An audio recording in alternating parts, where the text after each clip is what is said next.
Hi guys, कैसे हो आप सब। जैसा कि लास्ट एपिसोड के एंड में आप लोगों ने देखा था कि जी जुआन ने जी फैमिली से रिलेटेड सभी मैसेज को ब्लैक इंसिनेशन हॉल में लेकर आया था, जहाँ पे ब्लैक इंसिनेशन हॉल की डिप्टी हेड उसे 2 पिल्स को देते हुए कहा था, तुम जी फैमिली को कब्जा करने की मिशन को जल्द से जल्द स्टार्ट कर दो। अब इसके आगे तो इस एपिसोड की स्टार्टिंग में हमें जी लुओ को दिखाया जाता है, जो कि गार्ड से बचते बचाते हुए ये फेंग की कमरे की ओर जा रहा था और इसकी इरादे में मुझे जरा से भी ठीक नहीं लग रहा। जहाँ पे जी लुओ देखता है कि ये फेंग तो अपनी कमरे के अंदर सो रहा था और एक बीट को निकालते हुए कहता है, जैसा कि फादर ने कहा था, इस बीट की पॉइजनस इफेक्ट की वजह से इंसान अपनी कॉन्शियसनेस को खो देता है और अगर सही टाइम में इसका इलाज ना मिला तो उस पर्सन की हालत और भी ज्यादा खराब हो सकती है। और वो उस बीट को रेडी करते हुए ये फेंग की कमरे की ओर छोड़ते हुए कहता है, ये फेंग तुमने मेरे साथ उलझ कर बहुत बड़ी गलती कर दी, अब मैं तुम्हें नरक पर भेज दूंगा। और वो थोड़ी देर वेट करते हुए कहता है, लगता है अब टाइम आ गया है। वो उस पॉइजन की वजह से पूरी तरह से इफेक्ट हो चुका है और वो उस दरवाजे को खोलकर एक खंजर को लेकर ये फेंग की ओर बढ़ने लगा था और वो ये फेंग की ओर उस नाइफ से एक जानलेवा अटैक भी कर देता है। तो ये फेंग उंगली से ही उसकी अटैक को रोक लिया था। तो जीलुआ कहता है, यानी कि ये इतना समय से मुझे धोखा दे रहा था। तो ये फेंग कहता है, नहीं, मैं बस तुम्हें धोखा ही नहीं दे रहा और मैं अब तुम्हें मार भी डालूंगा। पर जीलुआ गुस्से में कहता है, तुम्हारी हिम्मत कैसे हुई। असल बात तो ये था कि जीलुआ की भी हटके चार हो गई थी।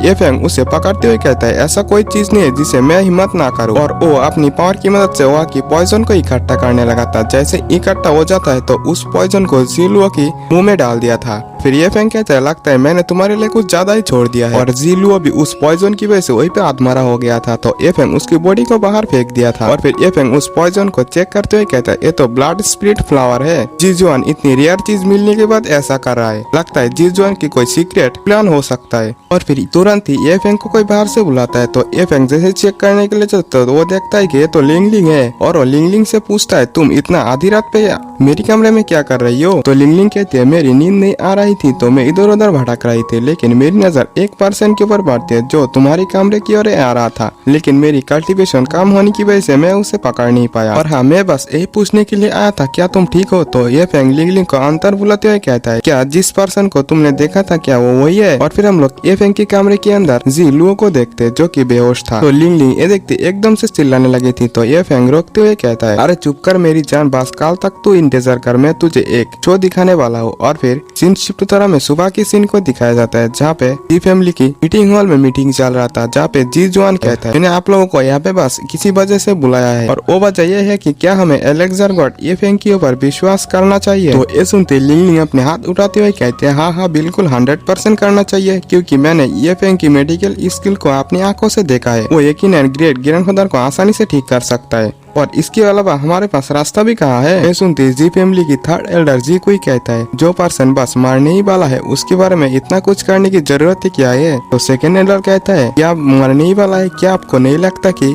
ऐसा बोलना ओल्ड मास्टर जियान का इंसल्ट करना है। तो ये सुनते फोर्थ एल्डर कहता है, क्या हमें क्लैन लीडर को ठीक करने के लिए उनका इलाज नहीं करना चाहिए। और फिर वही पे एक सर्वेंट दौड़ते हुए एक मैसेज लेकर आया था। वो कहता है, बहुत बुरी खबर है। ये फेंग ने इतना सुनते ही सेकंड एल्डर कहता है, क्या ये फेंग को किसी ने मार दिया या फिर और कुछ। तो ये सुनते लिंगलिंग कहती है, आपको कैसे पता कि ये फेंग को किसी ने मार दिया या फिर ये फेंग मर चुका है। तो वो सर्वेंट कहता है, नहीं ऐसा कुछ नहीं हुआ, ये फेंग को कुछ नहीं हुआ, लेकिन ये फेंग ने यंग मास्टर लुओ को मार डाला। तो ये सुनती सेकंड एल्डर जी जुआन को तो एकदम झटका सा लगता है। तुरंत ही ये फेंग की तरफ निकल पड़ता, जहाँ पे वो अपनी बेटे की बॉडी को देखकर काफी ज्यादा इमोशनल हो गया था और वो उसे पकड़ते हुए रोने भी लगा था। और फिर थोड़ी देर बाद रोने की बात गुस्से में ये फेंग को बुलाने लगा। तो पीछे से ये फेंग उनकी हरकतों को देख रहा था और वो नीचे आते हुए कहता है, मुझे नहीं पता था कि सेकंड एल्डर तुम इतने ज्यादा बकवास इंसान हो। तुमने हमारे अंदर की डील को भी तोड़ दिया और तुमने तो मुझे मारने के लिए अपनी बेटे को भी भेज दिया, इसलिए मैं भी तुम्हारे लिए बस इतना ही कर सका। तो ये सुनती जी जुआन कहता है,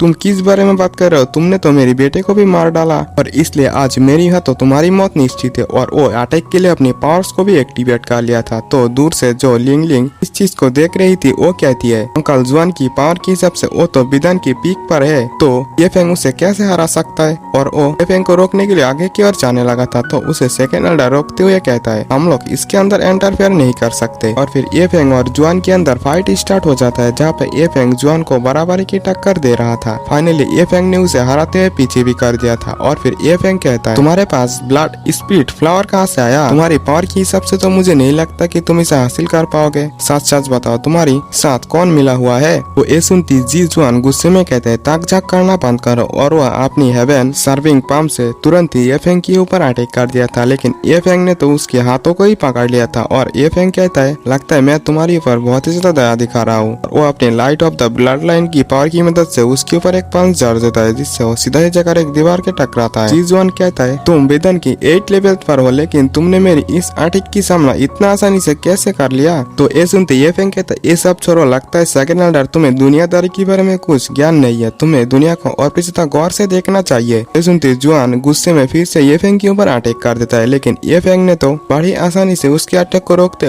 उसकी अच्छी तरह से धुलाई करती है और फिर उसकी सीने में एक पावरफुल पंच जड़ देता है, जिससे वो सीधा उड़ते हुए उसकी बेटे की बॉडी के पास जाके गिरता है। और फिर येफेंग अपनी स्वान स्पेसेस को एक्टिवेट करते हुए उसके ऊपर अटैक कर देता है ताकि उसे वो मार पाए। लेकिन जुआन अपनी बेटी की बॉडी को यूज करते हुए बच गया था, जहाँ पे हम लोग देखते कि इस अटैक को लगने की वजह से उसकी बेटे को यानी कि लुओ को होश आने लगा था। तो जुआन कहता है अभी तक तुम मरे नहीं। तो ये देखते येफेंग कहता है इस पॉइजन के बारे में तुम अच्छी तरह से जानते हो कि ये किसी इंसान की कॉन्शियसनेस को पूरी तरह से गायब कर सकता है, और ऐसे मैंने उसे थोड़ा ज्यादा ही जहर दिया था, जिस वजह से उसकी हालत ऐसा हो गया। ये जहर इंसान की बॉडी को हिलने डुलने तक की बंद कर देता है, और मैंने इसके साथ ऐसा किया ताकि तुम अपने बेटे से आखिरी टाइम पर मिल पाओ। और फिर थोड़ी देर में ही लुओ की भी वहीं पे मौत हो गई थी। कितनी बुरी बात है, लोग अपनी बच्चे को हर हाल में प्रोटेक्ट करता है, लेकिन तुमने अपनी जान बचाने के लिए अपनी बच्चे को ढाल की तरह यूज किया। तुम कितने अच्छे फादर हो, हमारी तो कोई जवाब ही नहीं। तो ये सुनते ही जुआन भी काफी ज्यादा गुस्सा हो गया था। येफेंग को मारने के लिए आग बबूला हो गया था। तो थर्ड एल्डर और फोर्थ एल्डर उसे रोकते हुए कहता है सभी जूनियर्स देख रहे हैं, तुम्हें शांत हो जाना चाहिए, जो हो गया सो हो गया,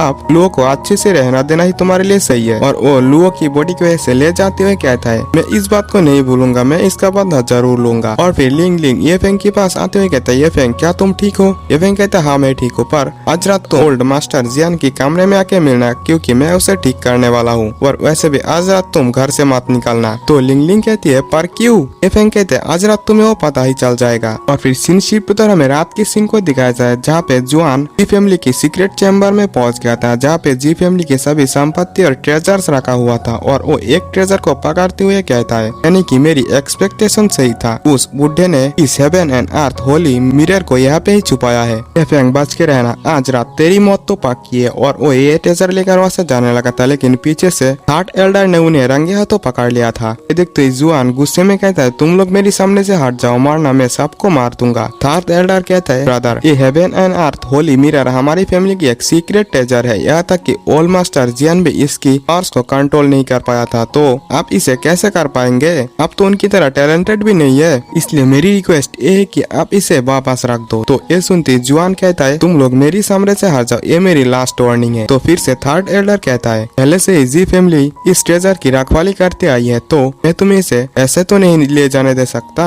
और वो फाइट के लिए अपनी शॉर्ट को भी निकाल लिया था। तो ये सुनते जुआन कहता है अगर तुम लोग मुझे रोकने की कोशिश करोगे तो तुम सब मरोगे। और वो उस heaven and earth Holi mirror को एक्टिवेट कर दिया था। और फिर यही पे एपिसोड एंड हो जाता है। आप लोगों ने अभी तक हमारे चैनल को सब्सक्राइब नहीं किया तो प्लीज सब्सक्राइब कर लेना और वीडियो को भी एक लाइक कर देना। मिलते हैं नेक्स्ट वीडियो में, बाय बाय।